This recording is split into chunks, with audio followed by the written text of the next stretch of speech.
Hello and welcome to Tom's Garage Fix. Hello everybody and welcome to Tom's Garage Fix. Hello everybody and welcome to Tom's Garage Fix. We line the bolt up to the top. Now I'm just going to show you a quick up close of what we've owned the car for 20 months now, and by the time you're watching this video the car has sadly gone on to its new owner. I'm going to miss that car. It taught me a lot about DIY mechanics.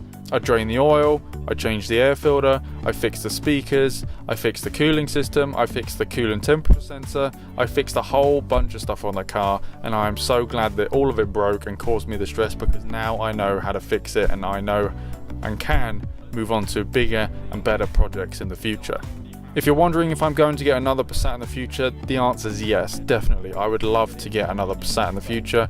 Even though the B5 generation is the most unreliable, I am sure that I'm going to get another one in the future. If you joined the channel because of the Passat, then don't worry, I hope you stick around to see what I do in the future. My next video will be on my 2018 VW Tiguan. I hope you all have a wonderful day and I'll see you in the next episode.